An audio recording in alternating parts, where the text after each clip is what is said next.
The AFL Commission today has agreed to the playing of a State of Origin game in New South Wales next year at this very venue, the Sydney Cricket Ground between New South Wales and Victoria on Tuesday the 22nd of May, starting at 7:30 under lights.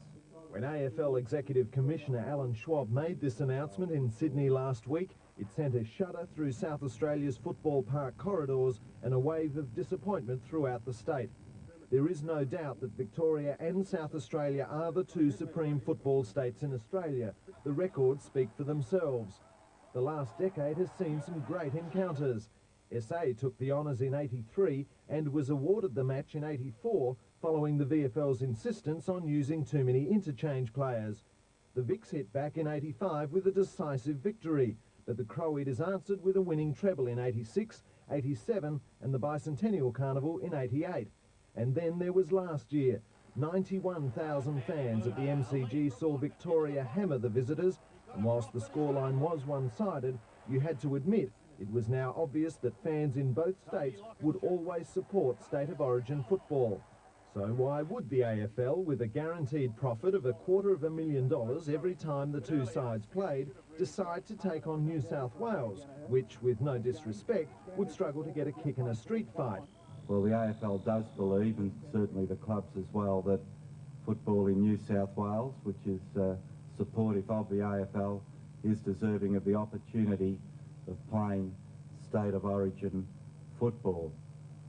And any monies that may come out of this game will certainly be ploughed back into the promotion and the development funds of New South Wales football, together with their umpiring budget, for which the AFL supports a full-time umpiring development officer. As was to be expected, the South Australian press had a field day over the AFL's decision.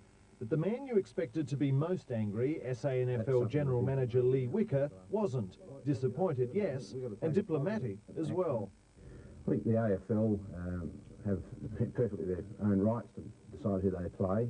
They've had enormous pressure put on them to promote football in New South Wales. I think the disappointment is that a State of Origin football has been a resounding success in the last 10 years. And to suddenly cut that line of promotion off, I think that's probably the greatest disappointment.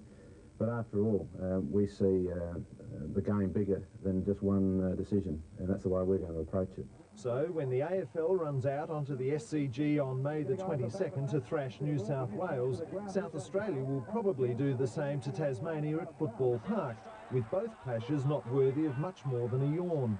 But the fact remains, what has always been one of the best games of the year has now disappeared. Well,